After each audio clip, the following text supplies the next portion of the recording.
Hi friends, welcome to Indhu's kitchen. இன்றைக்கி நம்மளோட கிச்சனில் ரொம்ப சிம்பிளான, ரொம்பவே டேஸ்டான, எல்லாருக்கும் பிடிச்சமான ஒரு அருமையான மாங்காய் பச்சடி எப்படி செய்கிறதுன்னு பார்க்கலாம். இதை செய்கிறதுக்காக ஃபர்ஸ்ட் ஒரு கடாயில் 2 டீஸ்பூன் அளவு எண்ணெய் சேர்த்து சூடுபடுத்திக்கலாம். எண்ணெய் சூடானதுக்கப்புறமா 1/2 டீஸ்பூன் கடுகு, 2 வரமிளகாயை இந்த மாதிரி ஒன்றும் பாதியமாக பிச்சுட்டு சேர்த்துக்கோங்க. கடுகு நல்லா பொரிஞ்சதுக்கப்புறமா இதில் ஒரு பாதி பெரிய வெங்காயம் கூடவே கொஞ்சமாக கருவேப்பிலை சேர்த்துட்டு ஒரு 2 நிமிஷத்துக்கு வதக்கிக்கலாம். உங்களுக்கு வெங்காயம் வேண்டாம் அப்படின்னு நினச்சிங்கன்னா நீங்கள் ஸ்கிப் பண்ணிக்கலாம். ஆனால் வெங்காயம் சேர்த்திங்க அப்படின்னா நல்லாயிருக்கும். 2 நிமிஷத்துக்கு அப்புறமா இதில் ஒரு பெரிய சைஸ் மாங்காவை நல்லா கழுவிட்டு தோலோடவே இந்த மாதிரி கொஞ்சம் பெரிய பீசஸாக கட் பண்ணி சேர்த்துக்கலாம். மாங்காயில் தோல் வேண்டான்னு நினச்சிங்கன்னா நீங்கள் சீவிக்கலாம். ஆனால் அப்படி சீவிட்டு செஞ்சோம் அப்படின்னா நம்மளுக்கு கொஞ்சம் சீக்கிரமாக கரைஞ்சி போக வாய்ப்பு இருக்குது. அதனால் இந்த மாதிரி தோலோடவே சேர்த்திங்க அப்படின்னா டேஸ்ட்டும் நல்லாயிருக்கும். கொஞ்சம் பெரிய பீசஸாக கட் பண்ணி சேர்த்தோம் அப்படின்னா தான் நம்மளுக்கு சீக்கிரமாக கரைஞ்சி போகாமையும் இருக்கும்.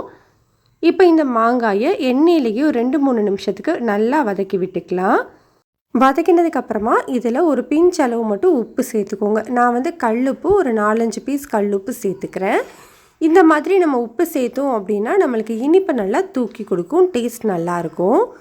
உப்பு சேர்த்து நல்லா மிக்ஸ் பண்ணதுக்கப்புறமா இதில் ஒரு 1/4 டீஸ்பூன் அளவு மஞ்சள் தூள், 1/2 டீஸ்பூன் அளவு தனி மிளகாய் தூள் சேர்த்துக்கலாம். மாங்காய் பச்சடியில் நம்மளுக்கு புளிப்பு இனிப்பு இருக்கும். அதோட கொஞ்சமாக மிளகாய் தூள் சேர்த்தோம் அப்படின்னா கொஞ்சம் காரமும் சேர்ந்து டேஸ்ட்டு சூப்பராக இருக்கும். இப்போ இந்த தூளோட பச்சை வாசனை போகிற வரைக்கும் நல்லா வதக்கி விட்டுட்டு இப்போ இந்த மாங்காய் மூழ்கிற அளவு மட்டும் தண்ணி சேர்த்துக்கோங்க. அதிகமாக சேர்க்க வேண்டாம்.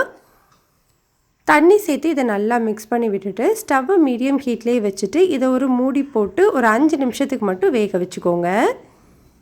இப்போ இந்த மாங்காய் வெந்துட்டுருக்கட்டும். அதுக்குள்ளேயும் நம்ம வெல்லத்தை நல்லா கரைச்சி எடுத்துகிட்டு வந்துடலாம்.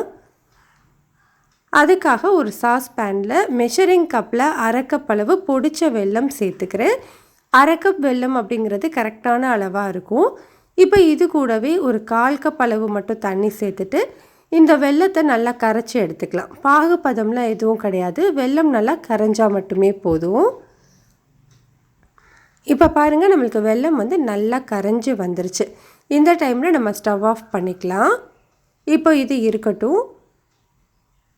இப்போ நம்ம வேக வச்சுருந்த மாங்காய் ஓப்பன் பண்ணி பார்க்கலாம். பாருங்கள், மாங்காய் நல்லாவே வெந்து வந்துருச்சு. மாங்காய் நல்லா வெந்ததுக்கு அப்புறமா தான் நம்ம வெள்ளை தண்ணி சேர்க்கணும். அதுக்கு முன்னாடி தண்ணி சேர்த்துட்டோம் அப்படின்னா நம்மளுக்கு அது வெந்து வராது. இப்போ மாங்காய் நல்லா வெந்துருச்சு இல்லையா? இந்த டைமில் நம்ம ரெடி பண்ணி வச்சுருக்கிற வெள்ளை தண்ணியை வடிகட்டிட்டு சேர்த்துக்கோங்க. அப்போ தான் தூசு மண் எதுவும் இருக்காது. இப்போ இதை ஒரு முறை நல்லா கலந்து விட்டுட்டு ஸ்டவ்வை மீடியம் ஹீட்லேயே வச்சுட்டு ஒரு 5 நிமிஷத்துக்கு மட்டும் வேக வச்சுக்கலாம். இடையில கிளறி கொடுத்துக்கோங்க. இப்போ கிட்டத்தட்ட ஒரு 5 நிமிஷம் ஆயிடுச்சு. பாருங்கள், நம்மளுக்கு நல்லா திக்காகி வந்திருக்கு. இந்த கன்சிஸ்டன்சியில் இருக்கும்போதே நம்ம ஸ்டவ் ஆஃப் பண்ணிடணும். ஏன்னா இது ஆறினதுக்கப்புறமா இன்னும் கொஞ்சம் திக்காகும். அதனால் லைட்டாக கிரேவி பதத்தில் இருக்கும்போது நீங்கள் ஆஃப் பண்ணிக்கோங்க. பாருங்கள், இந்த கன்சிஸ்டன்சியில் இருக்கணும். அவ்வளோதான், நம்மளுக்கு ரொம்ப சிம்பிளான, ரொம்பவே டேஸ்டான மாங்காய் பச்சடி ரெடி ஆகிடுச்சு. சாம்பார் சாதம், தயிர் சாதத்தோடலாம் வச்சு சாப்பிட்றதுக்கு ரொம்பவே நல்லாயிருக்கும். இதை சும்மா சாப்பிட்றதுக்கும் ரொம்பவே டேஸ்ட்டாக இருக்கும். ட்ரை பண்ணி பாருங்கள். இந்த ரெசிபி உங்களுக்கு பிடிச்சிருந்ததுன்னா லைக் பண்ணுங்கள், ஷேர் பண்ணுங்கள். இந்துஸ் கிச்சனை சப்ஸ்கிரைப் பண்ணிக்கோங்க.